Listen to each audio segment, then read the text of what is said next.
Seperti apa sih keterampilan-keterampilan pokok, keterampilan berpikir yang utama dalam hal social thinking atau berpikir sosial ini? Ada rumusnya ternyata. Rumusnya berpikir sosial itu adalah I love. Love tertawa ya, bukan love cinta. I love. I-L-A-U-G-H. I-L-A-U-G-H. Ini keterampilan berpikir sosial. Ini maksudnya kode-kode singkatan. I itu singkatan initiating. L itu listening with eyes and brain. A itu abstracting and inferencing. U itu understanding perspective. G itu getting the big picture. H itu humor. Nah, kita bahas satu-satu ya. Keterampilan berpikir berarti untuk menguji apa aku ini sudah terampil benar berpikir sosial, apakah aku sudah punya keterampilan-keterampilan ini, kemampuan-kemampuan ini. Yang pertama, seseorang disebut mampu berpikir sosial kalau dia mampu menggunakan bahasa yang bisa dipahami orang lain dalam berkomunikasi, baik untuk meminta bantuan maupun mencari informasi. Jadi initiating itu berarti ketika dia berinisiatif menyampaikan sesuatu, berinisiatif menanyakan sesuatu atau mencari informasi tertentu kepada orang lain, dia mampu melakukannya dan orang lain paham. Nah, ini berarti kita sudah punya prasyarat pertama. Bisa bertanya yang bisa dipahami orang, bisa berkomunikasi, menyampaikan sesuatu, menanyakan sesuatu yang bisa dipahami orang. Itu initiating. Bisa berinisiasi, menyampaikan aspirasinya dan dipahami orang. Oh, ini tidak sederhana loh, rasanya kok mudah.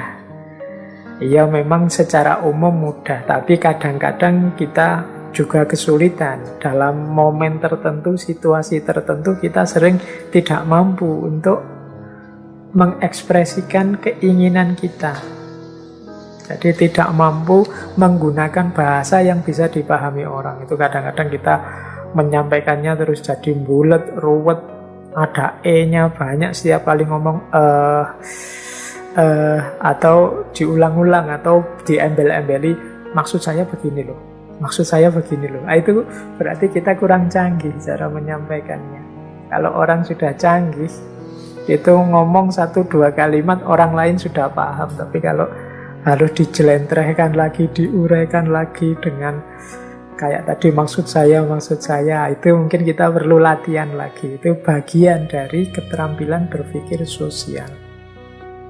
Jangan dikira mahasiswa-mahasiswa pinter, profesor, doktor yang luar biasa itu sudah sangat canggih di level ini. Kadang-kadang ya mereka-mereka itu ada kesulitan tersendiri untuk menyampaikan apa yang ingin mereka sampaikan ke tengah masyarakat.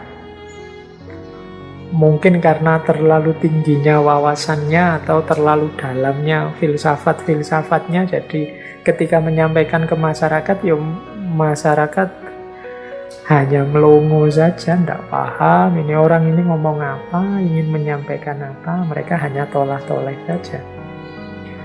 Kadang-kadang kalau ada situasi kayak gini kan yang kita salahkan masyarakatnya. Wah, dasar masyarakat tidak pinter, dasar masyarakat kelas rendah, masyarakat kurang pendidikan, dan lain sebagainya.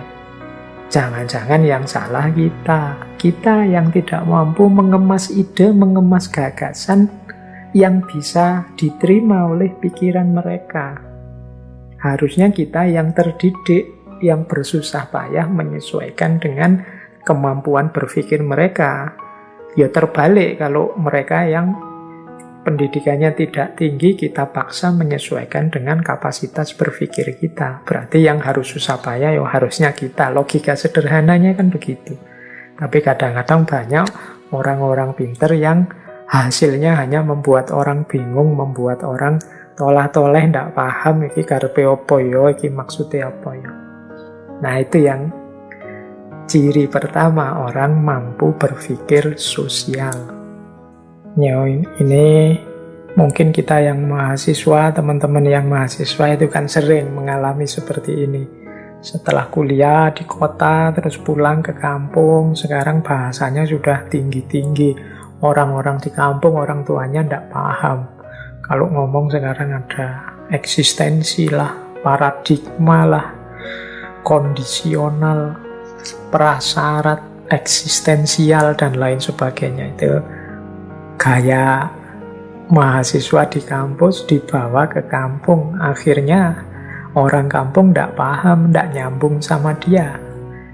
Susahlah dia setiap kali bergaul di tengah masyarakat. Jadi kemampuan social thinkingnya perlu di-upgrade sebenarnya. Karena dia hidup di tengah masyarakat harus mampu mempertimbangkan situasi masyarakatnya. Nah, ini penting mungkin. Aspek yang pertama ini initiating, kita juga harus belajar. Karena kalau kita tidak mampu di yang pertama ini, setinggi apapun wawasan kita, setinggi apapun ilmu yang kita miliki, manfaatnya jadinya minimal kalau kita tidak bisa menyampaikannya, menyebarkannya. Mungkin ilmu yang kita miliki manfaat, tapi hanya untuk kita saja. Sementara maslahatnya untuk masyarakat secara umum jadi berkurang. Karena kita tidak mampu menyampaikannya dengan tepat, dengan bahasa yang bisa dipahami. Nah, ini harus latihan teman-teman semua untuk mampu menyampaikan dengan bahasa yang bisa dipahami. Ini keterampilan yang pertama. Keterampilan kedua, listening with eyes and brain. Kemampuan untuk mendengarkan dengan mata dan otak, dengan akal. Maksudnya apa? Mampu berkonsentrasi, menanggapi secara serius kalau ada orang yang berkata-kata. Meskipun mungkin kita tidak tertarik dengan apa yang dia sampaikan. Nah, itu namanya listening with eyes and brain. Jadi, sering nanti ketika kita berinteraksi dengan orang lain, kita itu ketemu orang-orang yang mungkin ngomongnya banyak, senang menyampaikan macam-macam. Tapi kita tidak terlalu tertarik dengan yang dia sampaikan. Mungkin karena kita sudah tahu, mungkin karena menurut kita tidak penting, mungkin karena kita menganggap itu tidak ada hubungannya dengan kita. Tapi orang yang punya keterampilan berpikir tinggi, itu apapun yang disampaikan orang di depannya, dia tetap secara serius berkonsentrasi dan menanggapi. Nah, ini yang kedua, listening with eyes and brain. Mungkin ini seperti kebalikannya yang pertama tadi, kita di posisi orang yang sedang diceramai atau diajak ngobrol orang yang ngomong ngalur ngidul nggak karu-karuan. Nah, di antara cirinya kita punya kemampuan sosial yang tinggi adalah kita tetap masih tahan untuk berkonsentrasi, berusaha memahami, menanggapi apa yang disampaikan orang lain itu meskipun kita tidak tertarik atau menurut kita tidak penting. Dan itu tidak hanya dalam pikiran, tapi juga kelihatan di gestur kita. Mata kita masih fokus pada dia yang menyampaikan. Gerak tubuh kita itu menunjukkan kita tetap perhatian padanya. Pikiran kita juga fokus pada yang dikatakannya. Nah, ini termasuk jenis keterampilan berpikir sosial juga. Jadi listening with eyes and brain. Kita mendengarkan tidak hanya dengan telinga, tapi juga dengan mata, tapi juga dengan pikiran. Jadi ya kalau telinga kan otomatis terdengar. Kadang-kadang ada orang itu karena tidak tertarik, terus matanya nengok kiri, nengok kanan. Tampak sekali kalau dia tidak minat, tidak tertarik. Atau orang ngomong panjang lebar, kita males menangkap, tidak mau menangkap sama sekali. Sehingga kadang-kadang kalau sudah selesai orang ngomong, dia minta tanggapan kita, terus jawaban kita, tadi ngomong apa? Tadi maksudnya apa? Apa sih yang kamu sampaikan tadi? Oh, dan macam-macam yang sejenis itu. Itu menunjukkan kita tidak punya keterampilan yang kedua tadi, listening with eyes and brain.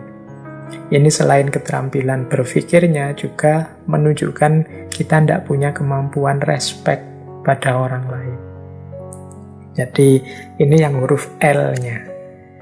Jadi penting nanti bagi teman-teman untuk demi kehidupan sosial yang nyaman, di antara kapasitas berpikir sosial kita adalah mampu listening with eyes and brain.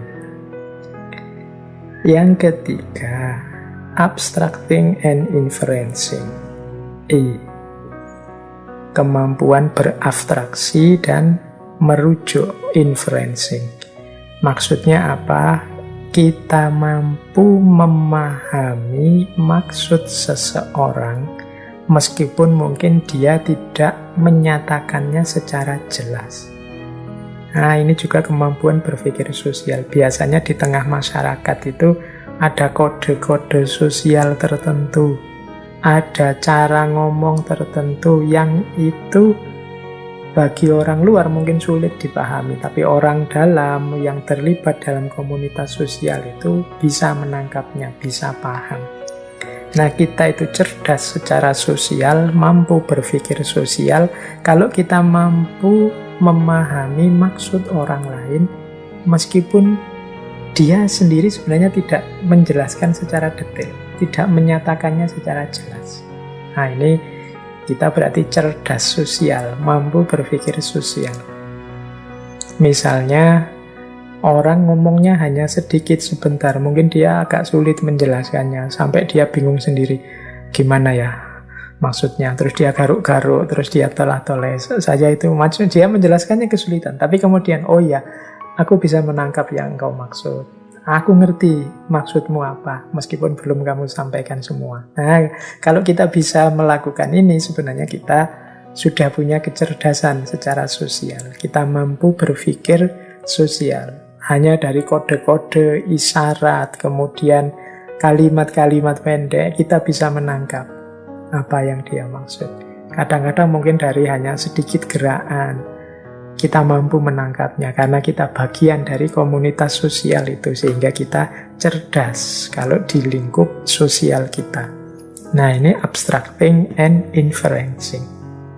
Jadi kemampuan kita untuk memahami meskipun tidak dinyatakan secara jelas, karena banyak orang yang tidak mampu menjelaskannya secara detail. Dia hanya bisa menjelaskan dengan kode-kode tertentu yang selama ini mungkin disepakati dalam konteks sosial di sana. Nah, kita bisa menangkap itu, berarti kita punya keterampilan berpikir sosial yang bagus. Yang keempat, yaitu understanding perspective. I love tadi, sekarang huruf keempat.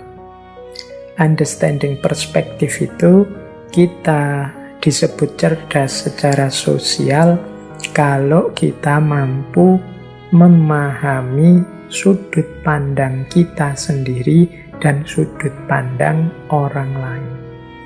Ini yang disebut understanding perspective. Jadi kita ngerti benar, oh saya itu memahami begini karena sudut pandang saya ini. Sementara orang itu memahaminya begitu karena dia sudut pandangnya itu. Jadi dia melihat bagian ini, saya melihat bagian itu. Itu yang membuat kesimpulan kita berbeda. Nah, ini namanya understanding perspective. Oh, pantas dia bilang warnanya hijau karena kalau dilihat dari sana memang warnanya hijau. Sementara saya menganggapnya warnanya putih, karena kalau dari tempat saya ini warnanya putih. Nah, kemampuan kita memetakan dan memahami perbedaan sudut pandang ini adalah bagian dari kecerdasan sosial, keterampilan kita berpikir sosial. Jadi ini penting bagi teman-teman untuk mampu ini. Kalau kita sulit melakukan ini, ya biasanya terus terjadi gesekan-gesekan, konflik-konflik karena perbedaan pandangan yang sangat kuat. Tidak berarti kemudian kita harus setuju dengan pikiran dia, tapi dengan kita sadar perbedaan perspektif ini, konflik-konflik yang tidak perlu, gesekan-gesekan yang tidak penting bisa dihindari. Paling tidak kita bisa memaklumi kesimpulannya. Oh, dia menyimpulkan begitu karena memang sudut pandangnya seperti itu. Sementara menurut saya, sudut pandang yang pas itu seperti ini. Itulah yang membuat kesimpulanku berbeda. Nah, ini juga butuh kecerdasan sosial, butuh keterampilan berpikir sosial, understanding perspektif. Kemudian yang kelima, huruf G. Huruf G ini artinya getting the big picture. Bagaimana kita memahami secara umum, bagaimana kita memahami secara utuh. Getting the big picture itu kita pahami maksud umumnya apa sih. Yang penting-penting kita ambil, yang tidak penting kita lewatkan saja. Ini maksudnya bagaimana. Yang keempat, yang kelima ini, huruf G ini, kita itu kan kalau berinteraksi dengan orang lain, mungkin ngobrol, mungkin diskusi, mungkin peristiwa-peristiwa interaksi yang lain, itu kan sering terjadi banyak bumbu-bumbu. Menjelaskan saja kadang ditambahi, ada guyonnya lah, ada ngelanturnya kemana-mana, ada macam-macam. Nah, di antara keterampilan berpikir atau kecerdasan berpikir sosial ini, kita mampu memilah-milah, oh ini penting, ini tidak penting. Ini kan secara umum maksudnya ini. Jadi bagian ininya tidak penting, jangan diambil hati. Bagian ininya itu hanya bumbu-bumbunya saja. Kalau ini ilustrasi-ilustrasi, mungkin ada yang tidak cocok, tapi yang penting kan maksudnya itu. Nah, itu namanya getting the big picture. Jadi di antara kecerdasan sosial, kemampuan berpikir sosial yang penting itu kita harus mampu ini. Kalau kita tidak mampu mengambil atau fokus pada yang penting, melewatkan yang tidak penting, hidup sosial kita pasti akan berat. Tidak hanya hidup sosial konkret, hidup sosial di medsos juga begitu, apalagi di medsos. Jadi kita harus pinter, oh ini orang ini maksudnya guyon, yang ini hanya ilustrasinya saja. Maksud intinya sebenarnya yang dia inginkan itu ini. Nah, itu kita harus bisa begitu. Jadi yang ilustrasi yang tidak penting kita singkirkan saja. Guyonan yang hanya bumbu-bumbu yang malah merusak pemahaman kita singkirkan dulu. Kita ambil dulu maksud utamanya. Ini loh sebenarnya yang dia inginkan. Nah, kalau yang ini aku setuju. Oh, itu penting dalam hidup sosial bersama orang lain. Kadang-kadang kita harus mampu yang bumbu-bumbu ya kita posisikan sebagai tempelan-tempelan. Yang guyon ya kita posisikan sebagai guyonan saja, lawaan saja untuk diketawakan. Yang ilustrasi ya kita posisikan sebagai ilustrasi untuk penyegar saja. Nah, kita menangkap yang inti, maksudnya yang penting. Nah, ini termasuk kemampuan yang harus juga kita kuasai. Jangan sampai kita kelewatan, keliru. Untuk yang penting-penting, malah kita lewatkan, kita sibuk ngurusi yang kecil-kecil yang tidak penting. Kita sibuk marah-marah karena ada guyonannya. Kita tersinggung karena ilustrasinya tidak pas. Kita tidak cocok karena ini yang tidak penting. Kalau diurusi serius, ini jadi rame. Akhirnya dibahas yang tidak penting. Yang penting tidak terbahas. Bolehlah kita komentar sedikit. Kalau guyonanmu yang itu aku tidak setuju, tapi itu nanti saja. Topik kita kan ini secara umum. Nah, itu boleh.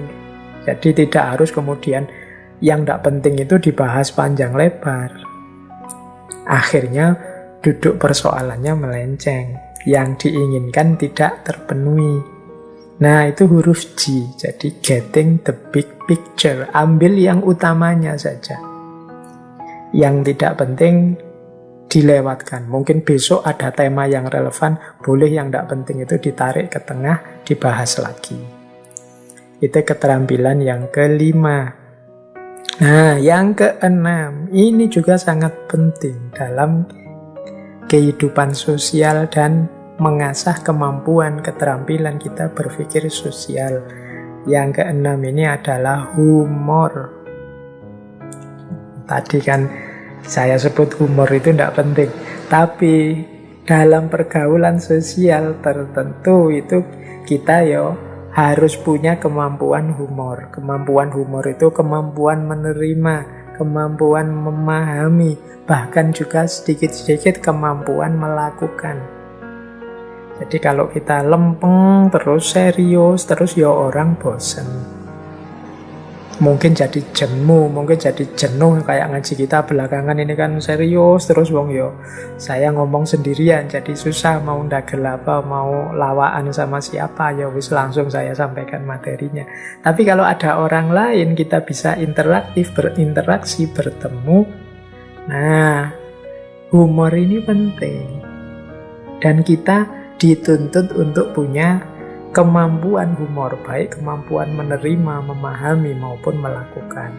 Ada loh orang itu yang kemampuan menerima humornya rendah. Jadi dia tidak bisa diguyoni. Kalau ada orang guyon dia tanggapi serius. Orang guyon itu kan kadang-kadang membuat fragmen-fragmen abstrak, membuat cerita-cerita karangan yang penting lucu. Tapi orang-orang yang tidak bisa menerima humor itu kadang-kadang malah tidak tertawa, menanggapinya serius. Nah, ini juga penting kita belajar untuk menemukan titik lucunya, titik humornya, sehingga karena itu maksudnya humor kita bisa ketawa. Jangan dikira ini mudah. Banyak orang kesulitan. Kadang-kadang kan kita itu jadi sinis sekali hidup kita, jadi kaku sekali hidup kita kalau orang-orang yang tidak kita sukai kadang-kadang terus kita meskipun dia melucu kita tidak mau ketawa, tidak lucu, itu butuh kearifan sebenarnya. Bayangkan kalau teman-teman dagel ngelawak terus tidak ada yang ketawa, itu kan tekanan batin luar biasa. Prinsip hidup sosial itu kan jangan melakukan yang kalau dilakukan padamu engkau juga tidak suka. Nah, humor juga begitu, berarti kita penting untuk bisa menerima humor. Saya tekankan menerima karena banyak orang yang pura-pura menerima, sebenarnya dia tidak tahu lucunya, hanya ketawa formalitas saja. Wah, itu lebih menyakitkan juga.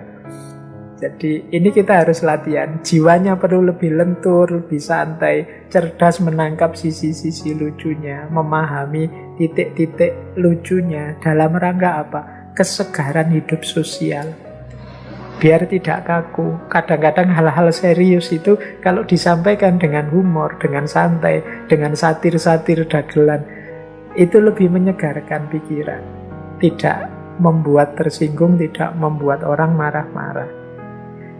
Jadi semoga kita termasuk orang yang bisa menerima humor dan juga bisa melakukan humor, karena itu termasuk bagian dari keterampilan berpikir sosial.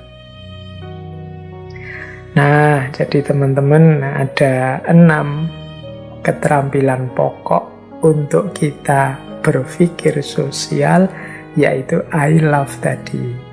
Yang pertama, kita mampu berekspresi, initiating, bagaimana kita menggunakan bahasa yang bisa dipahami orang, bagaimana kita mampu mendengar. Jadi yang pertama itu bisa mengungkapkan, bisa bicara. Yang kedua bisa mendengarkan dengan baik. Yang ketiga bisa memahami dengan baik, meskipun pernyataannya tidak terlalu jelas. Yang keempat bisa memetakan sudut pandang yang berbeda. Yang kelima bisa milih mana yang penting, mana yang tidak penting. Dan yang keenam bisa melakukan humor atau menerima humor, biar tidak terlalu kaku, tidak terlalu serius hidup kita, biar hidup kita segar, menyenangkan. Bumbu-bumbu humor penting untuk sekali dua kali kita tampilkan. Tuh yang pokok-pokok. Jadi mari kita latihan agar punya 6 keterampilan berpikir sosial tadi.